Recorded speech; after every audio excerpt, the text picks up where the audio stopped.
Oh yeah, you're being asked, right? I put Bing in there. Yeah. Yeah. Very suspicious. Okay. Okay. Great. So yeah,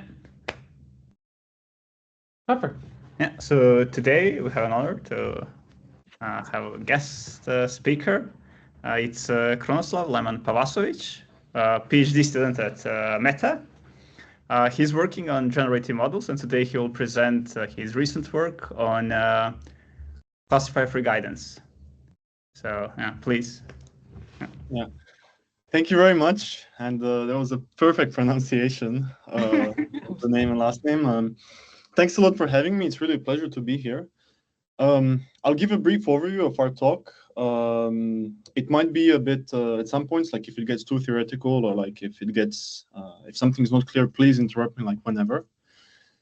And then I'll try to briefly go through the method, some theory, some experiments, and then also like after, if you want to ask some questions, like please go for it. So let me just share my screen. Okay, can you see it well? Yep. Yeah. And can you see where my mouse is pointing? Yeah. Okay, perfect.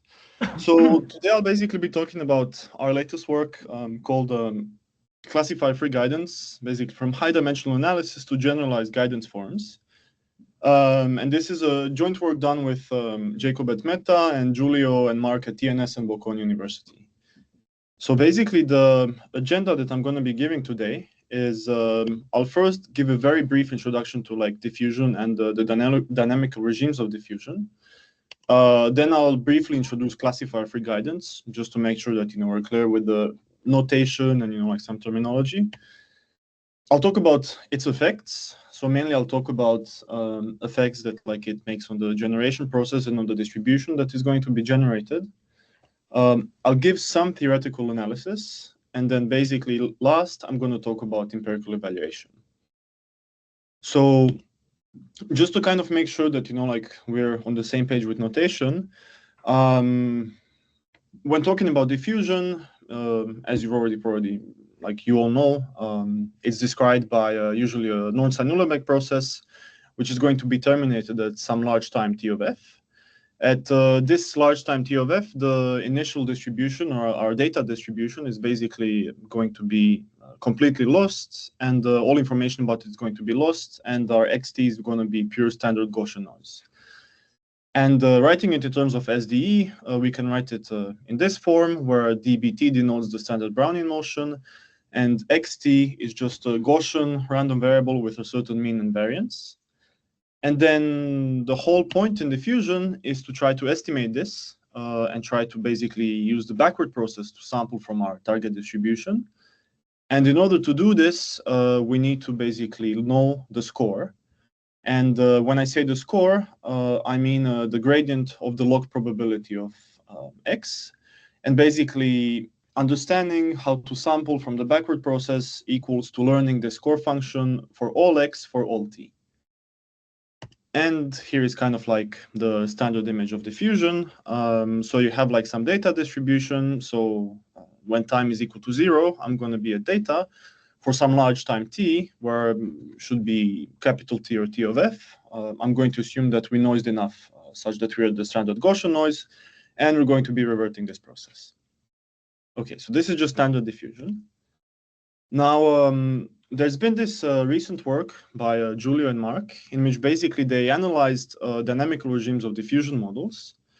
There are 3 regimes that they identified, but I'm only going to be talking about the first 2 because from the point of view of classifier-free guidance and everything I'm going to be saying today, there is no distinction between the second and the third regime, and all the conclusions from the second regime also hold in the third one.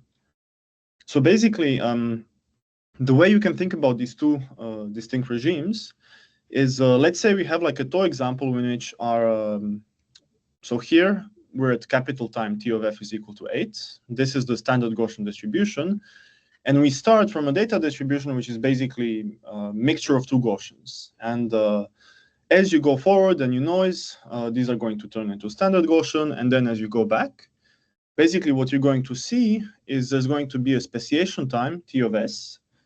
Before this speciation time, you are not sure yet in which of the two modes are you going to end up.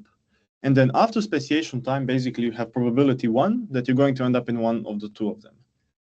And basically, if you think about images, speciation time, it can kind of be like, can draw a parallel to, at some point of your backward process, you're going to have probability 1 that you're going to end up at a certain class.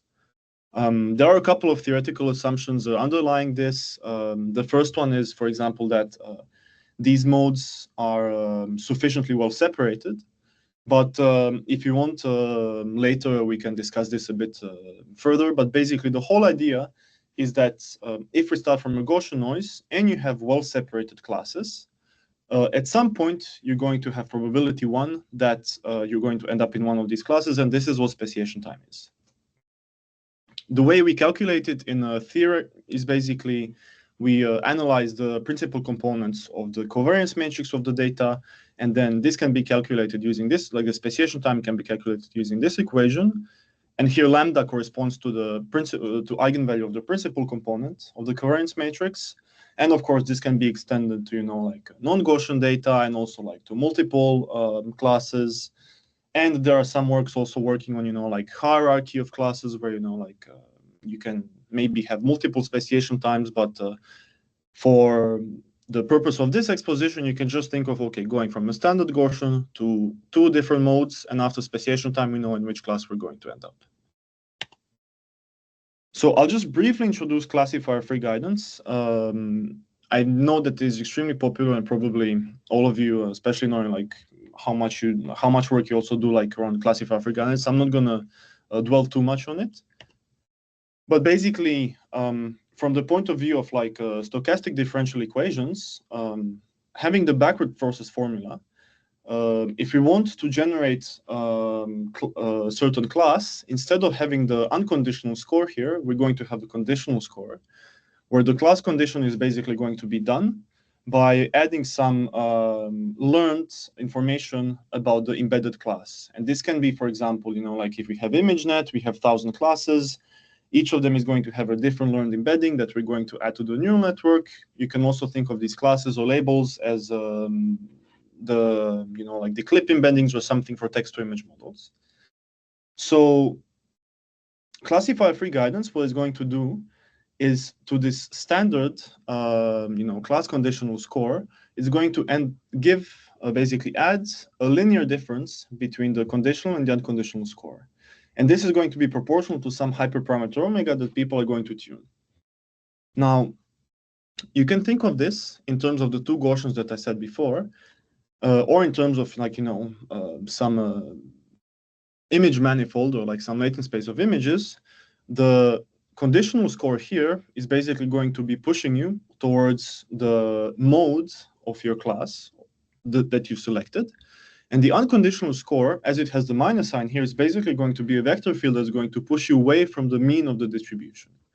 So basically, we've added some term that is pushing us away from the mean of the data and is further pushing us towards the mode of the distribution. And basically what this causes in theory is in one-dimensional low dimensions, you can theoretically show that regardless of how small omega is, as long as it's not 0, you will never generate the target distribution, and your generated distribution is always going to have some redundancies. For example, in this picture, you can see that when omega is 0, which means that we're basically generating the correct target distribution, we're going to have 3 Gaussians.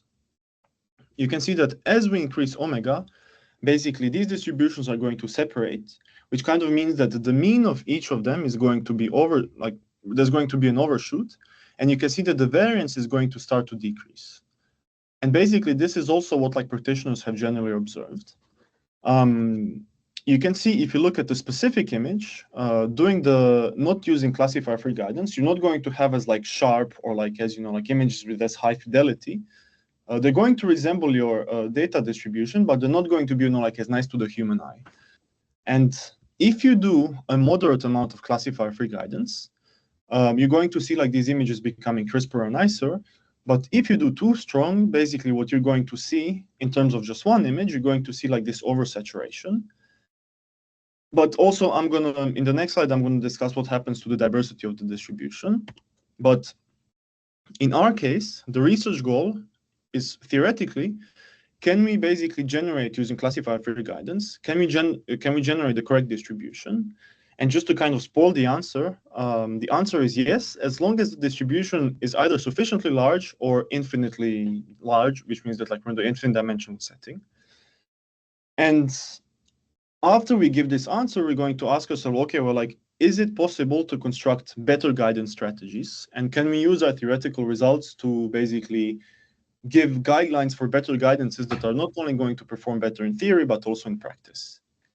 And kind of as a running example, we're going to have images like this. So just kind of to go back to, like empirical effects of classifier-free guidance. Here in the first row, I'm going to condition on the class of Bs, and I'm only going to use the score which corresponds to the class conditional. So I'm not going to perform any guidance. You can see that some of these images are going to be, there's going to be Bs. Some of them are going to be not quite sharp and not quite clear. And you can see that like in some of these examples, and like these are by no means, like handpicked, you're going to have some image that is going to have some sort of like, parts of the image that should correspond to the B. And I guess if like you went through all the 1,000 classes of ImageNet, you could probably bet that this was supposed to be, like something that was going to be a B, but it's not very crisp, it's not very nice.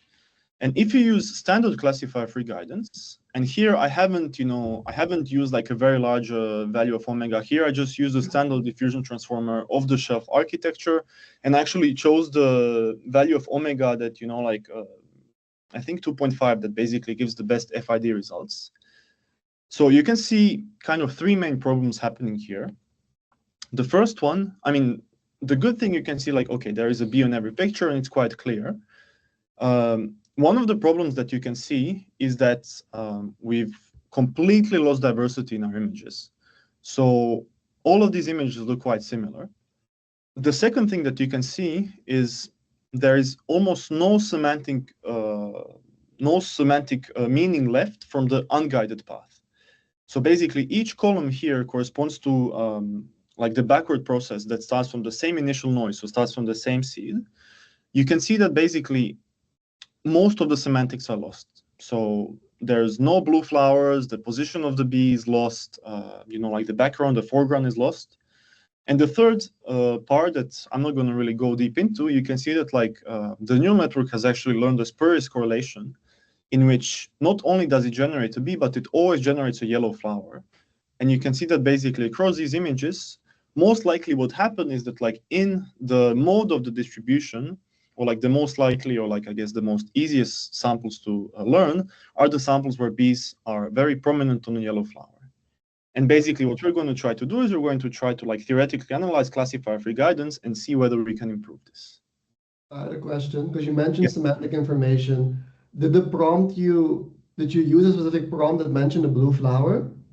No, so these are class conditional. So basically the only information you can give to the model is which class do you want. So these are trained on ImageNet. So for example, one class is cars, another class is jellyfish, the third class is bees. And the images in the dataset look something like this. But what I'm assuming happened here is that most of the images of the bees were probably on the yellow flower. And then just by saying I want to generate a bee, I'm always going to get images like this. And basically strong classifier-free guidance is almost never going to generate you a bee on a red or like a blue flower. Because at the start you mentioned the semantic information got lost, but I don't know what that means in this context. So for example, you can kind of see like, if you kind of think of like semantics as, like the whole, like the information about the picture. So here you can say, okay, like there is a bee on a leaf. Here you can see like, okay, there is a bee on a red flower. Here there is a bee on a blue flower. Basically, if you start from the same seed, you can kind of think about this as like, okay, we have a stochastic backward process which maps the Gaussian distribution to the data distribution. I think it would be a bit better, or like it would be, more beneficial if we can construct a process that is basically going to have a similar mapping between the noise and the data distribution as my unguided conditional diffusion. So basically, it is quite, I think, not surprising, but it is, I would say that, like, for example, if we can construct something that is basically going to give us the same images as above, but in each image, the B is going to be visible, or if the B is visible, the B is going to be sharper, and the image is going to have quality like this, I think that would, like, would you say that would be a bit better? Yeah. Yeah, okay, so I hope the answer is yes, because if no, then... Okay. In fact, I mean, it is ImageNet, right? So that we worked a lot with limited guidance setup that, of course, I've seen you analyze in your paper as well. And I do think that, especially in ImageNet, it actually solves a lot of these issues. Yeah. Because, for example, I mean, the yellow color probably is an expected value effect that comes from the very early stages of diffusion, in which basically shift the global mean. I think that not applying guidance at the very beginning probably solve it, right? Yes. I mean, that's exactly kind of like the conclusion that one of the conclusions I'm going to get to, and I think it really kind of stems from the fact that it stems from like a fact that I'm going to talk a bit later, but I think that like most of the error that happens in estimation of these two scores kind of happens at the beginning of the backward process, and then I think that basically what the neural network has learned is just like to push it in a very safe direction, and this direction ends up being, like yellow flowers, which is obviously not the correct one. But yeah, like this problem is basically, to solve this problem, we need to construct some sort of guidance, which is not going to push strongly in this added direction at the beginning of the backward process. But I'll come back to this a bit later. Okay, any other comments or questions? Okay, so just kind of like to start briefly, like with the key observation that we did is, if you just look at the left plot here, basically what happens is here we're plotting one of the two modes of the mixture of two Gaussians, and we're basically plotting the effect of classifier-free guidance. So on the left, you can see the blue histogram, or like the blue distribution is the correct one, and you can see that for a very, very small amount of guidance, we're going to overshoot this distribution and we're going to shrink its variance. And as we increase omega, this basically effect is going to get stronger and stronger. But also what we kind of observed is that, okay, I mean, these conclusions, so like these kind of like unwanted effects, are basically going to disappear as we increase dimension. So, and you can okay say like, well, okay, like as you increase dimension, you should increase omega as well. And that is true, but what we saw in our experiments and also what we saw in theory is that as long as the omega parameter doesn't grow exponentially large with the dimension, these effects are going to basically die out, and classifier-free guidance is going to be able to generate the correct distribution. And then another thing that we observed... I'm confused by this with, for example, with Carlo, because does it imply that it doesn't do anything? So that's okay. So for example, if you look at like the right plot, and I hope this answers your question. If not, I can talk a bit more. Basically, what we do here is at 1, we're basically at noise, at 0, you're at data, and basically you plot the projection of your path towards the mean. And the blue curve here corresponds to the correct and the unguided model. So you can see that basically like where you want to end up is you want to end up somewhere here, and that is going to generate, that's basically where the mean of your distribution in some sort of way is. And you can see that as you increase omega, basically what happens in small dimension is these paths are not only going to be, like further away from the conditional one at the very beginning, but they're also never going to go back to the correct part of the mean. And basically this overshoot is going to get bigger and bigger. But basically in large dimension, what you can see that these paths are also not going to be aligned with the true or like conditional, but the non-classifier free guidance path. But basically what you can see is that before the speciation time, in which, so before the speciation time, you don't know which class you're going to end up at, they're all going to realign with the correct unguided path. But basically what classifier-free guidance is going to do is it's going to push your samples faster and sooner towards the region of your high density of the data distribution. So basically, you can kind of think about this because it's in large dimension. If this dot product is very, very large, it means that we're very close to the mean. What's going to happen, at least from like a Gaussian mixture perspective, is that classifier-free guidance is going to push you up, which corresponds to the correct direction of your data. And you're going to get away from this kind of like mean of the distribution in which your estimates of the score are going to be poor.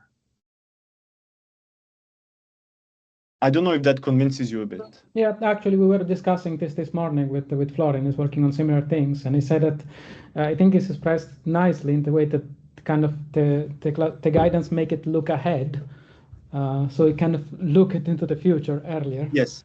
And then it realigns. So that's yes.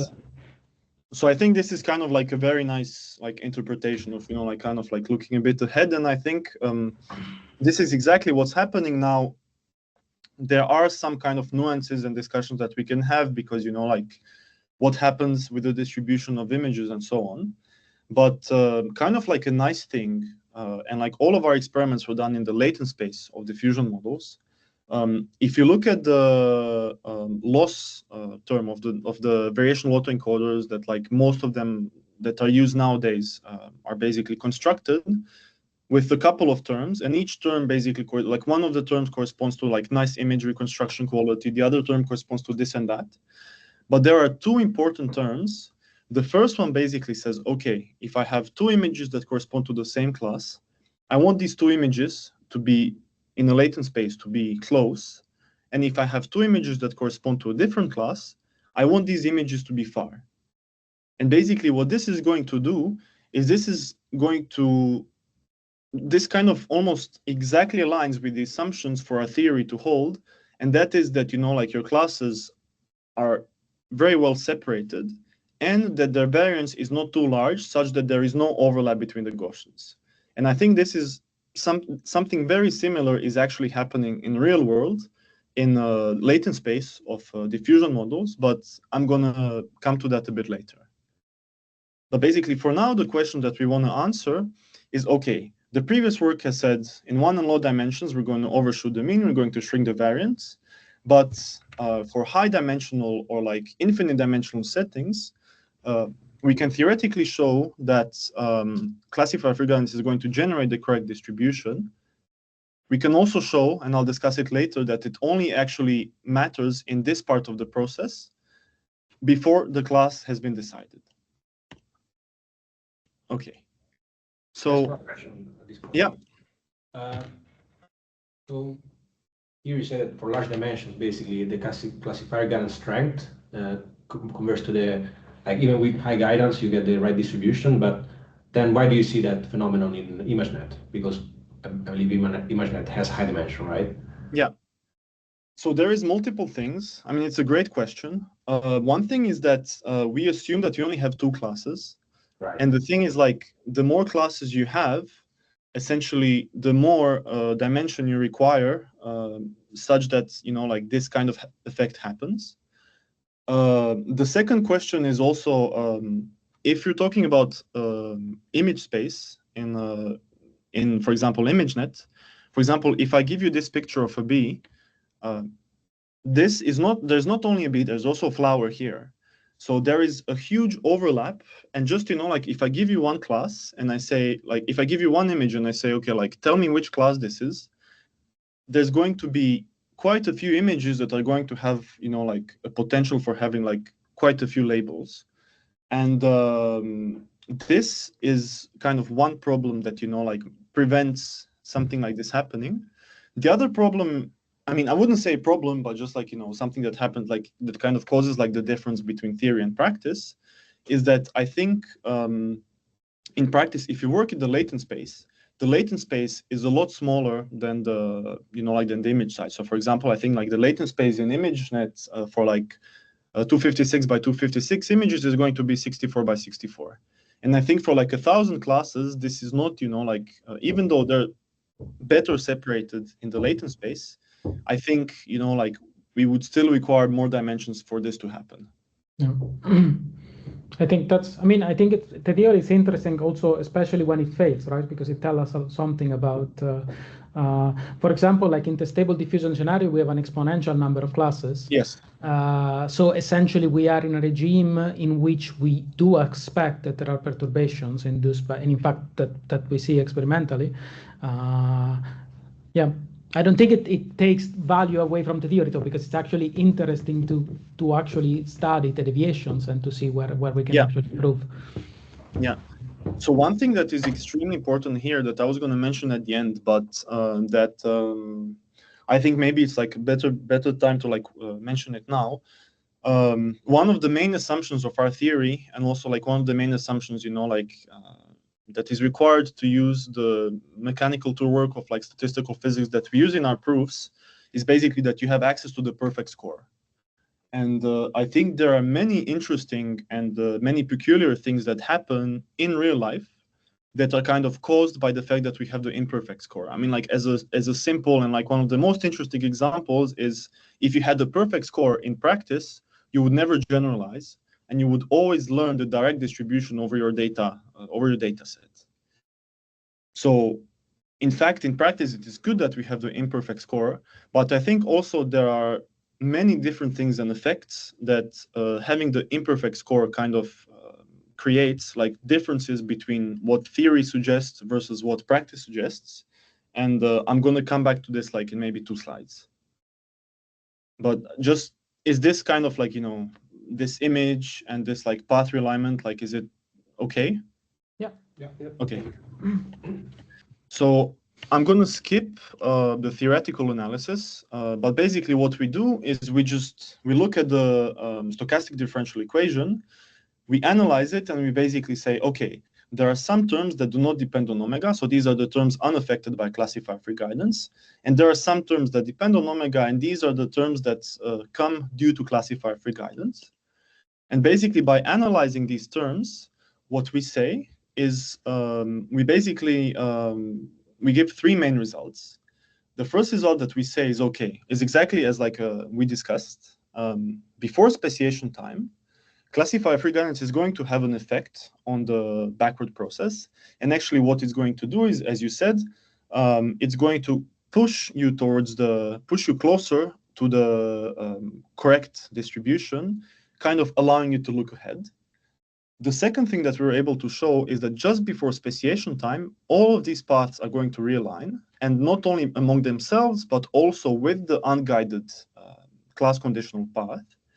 And the third result is because they have aligned, analyzing this term here, which basically is the only term that depends on omega, we can show that after speciation time happens, basically classifier-free guidance has no effect on the generation process, and stopping classifier-free guidance here is basically not going to have any effect, and not performing classifier-free guidance is going to be the same as performing it after speciation time.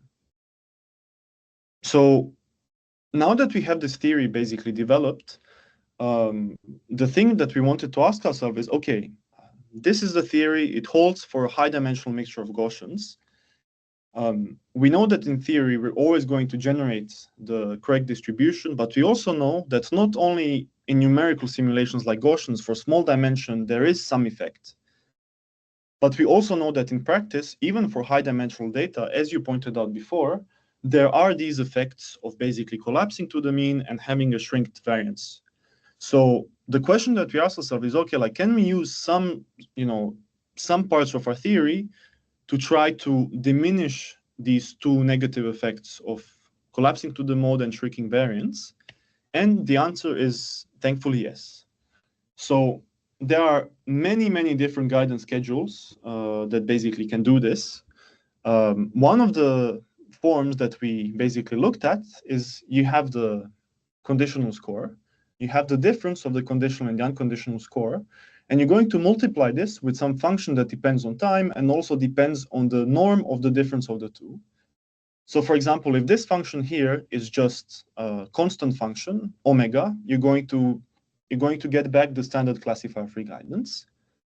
But basically this function here can be any function that respects this property where the limit as s goes to 0 of s times phi of t of s is 0.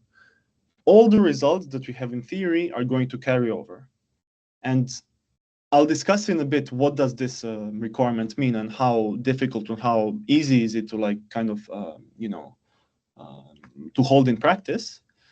But basically, what this is going to mean is if you look at like how the evolution of the norm of the difference of the scores for the Gaussian mixtures, you can think, okay, well, for a large time, so for example, let's say that like at like sampling time equals 1, I'm at a standard Gaussian. Both the conditional and the unconditional forward process have been noised to standard Gaussian. So the probability distributions are standard Gaussians. So the difference between them is very small, and also the difference of the scores is very small. You can also think, okay, well, what happens like when we're super close to the data? If our data are like well-separated lumps, so let's say like we're in a mixture of Gaussian case, basically, if you think about score as like a vector field that is pushing you towards the high regions of the data, if you're very close to one of these lumps, then it doesn't really matter if you use the conditional or the unconditional score, because you're so close to the data that it's basically going to be pushing you in the same direction. And then this difference of the scores is going to be 0 as well. And basically, the only thing that like this condition requires is that for very large times and very small times, the difference goes to 0. And basically, there are many different kind of guidance schemes that are going to respect this. We're going to propose a very simple one. But basically, what we want to do is the omega term here is just going to kind of increase the magnitude. But what we also want to do is we want to see, okay, like, can we alter the shape of these curves a bit? And the answer is yes. So a thing that we're going to propose is basically just to take the norm of the score differences and to raise it to the power of alpha. Now, this alpha has to be greater than -1, and it has different effects, whether it's negative or positive, and I can discuss them a bit later. But basically, just by adding this norm and raising it to the power of alpha, we can basically see that instead of like having this undesired effect of like collapsing to the mode, we can generate images that almost exactly correspond to the images of the unguided path, but are crisper and like have kept quote unquote semantics. And kind of coming back to the discussion and coming back to your comment of like nonlinear guidance, basically what this alpha does is theoretically we thought that this. So maybe let me go here.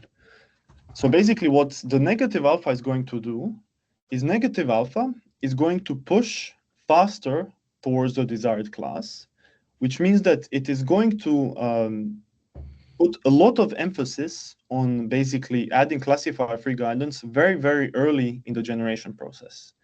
And if we have the perfect score, this is going to be very beneficial. But the problem with negative alpha in practice is that there is a lot of error that accumulates, and also the network is making different errors for the class conditional and the unconditional one. And basically what we observed in practice is that having alpha positive is basically going to give much better performance, because what alpha positive does is, you can look at this curve here. The dotted black line is basically what the difference of the scores would look like if we were performing standard classifier-free guidance. What positive alpha is going to do is, once this difference is very small, so both at the beginning, at the end of the process, is going to say, okay, well, the difference is small, so I'm going to kill classifier-free guidance, and I'm just going to follow the unconditional path. But one thing that it's going to do is, once the difference is large enough, I'm going to push further in this direction, but I'm also going to increase the magnitude of the push. And I think this is also something that they observed in the nonlinear guidance scheme, because they observed that if you don't apply guidance at the beginning, at the end, if you want to benefit from applying it in the middle, the omega should be a bit larger than the omega that you use in standard classifier-free guidance. So I just want to, like point out one very important thing, that these results and like these findings are, in my opinion, and like from my experience, restricted to class conditional models. we experimented with applying nonlinear guidance and applying limited guidance to text-to-image models. And I did not see any benefit from applying limited guidance to text-to-image models. We did see, and I can show you like some like benchmarks, we did see a improvement on using nonlinear guidance for text-to-image, but the improvement was much significantly more prominent for class conditional models. And I think that's also a very interesting like area of research to discuss, okay, and like analyze how much do these conclusions depend on like the modality and whether we're giving conditioning class or text. But this is something that, you know, like I think is definitely like a promising area of research, and we didn't really do that much analysis on. One thing that we did do is we analyzed, okay, like do these score difference curves basically look kind of like they do in theory? So do we see kind of something that can basically corroborate that this assumption still holds? And the fact is actually that like luckily it holds both for class conditioning models. So you can see that like in the orange and in the blue, I'm plotting the score difference, I think averaged over like 100 trajectories. The blue one is diffusion transformers, the orange one is the hallucinating diffusion models from NVIDIA, and the dotted ones are basically two models that use the same or similar architecture as stable diffusion, so it's like MMDIT, and they're both text-to-image models. You can see that these curves have a bit different shape, and you can see that like especially the text-to-image models, the score difference is not exactly zero, even at the end of the process. But you can see that there is kind of like this trend where like the score difference starts to increase, it peaks, and then it starts to decrease. Yeah. I have a question. Yes. So have you tried using EDM2 but different model sizes? Yes, we tried with different model sizes, both for DIT and EDM. And the experiments, like our conclusions kind of applied, like we didn't see any like difference in the conclusions for model sizes. But do curves look the same, or like because they're supposedly approximating the same distribution, yeah. right? Yeah. So the curves look a bit different. I haven't actually analyzed the difference of the curves per model. I think the difference is that maybe like, you know, the score difference would start to like peak or like start to like decline a bit earlier. But I wonder how prominent this difference would be, especially considering here, like we're averaging over multiple runs. But I haven't, I mean, that's a good point, but I haven't, we haven't analyzed how the size of the model and like, I guess, the approximation error affects basically like the curve estimation. Yeah. So, but I find interesting that you don't find that the difference goes to zero for prompt and diffusion kind of model. But I think that that's completely to be expected, even based on, because the theory on your paper just assume like a fixed number of classes. But there you have classes in the exponential regime, right? And then it's very simple to actually extend the theory, so to show that there is residual separation at any time when the number of classes is on the order of the number of dimensions, which in this case, it's even larger, actually. Yes. But one thing that I'm kind of seeing is, for example, if you think of the conditional and the unconditional score, or like the outputs of a neural network, just like as basically performing Gaussian denoising,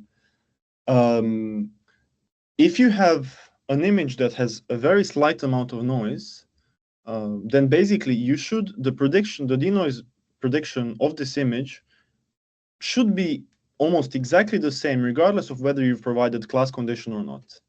No, it's not true in that regime. They will have a different covariance structure. They will have a different manifold structure. So it is true that it's essentially Gaussian, but those Gaussians live on different submanifold, or at least can live on different submanifold, or to have different singular values. So essentially, then you can look at the distortion factor on the singular. Essentially, there is in the unconditional there will be more variance in some eigendirections than conditional.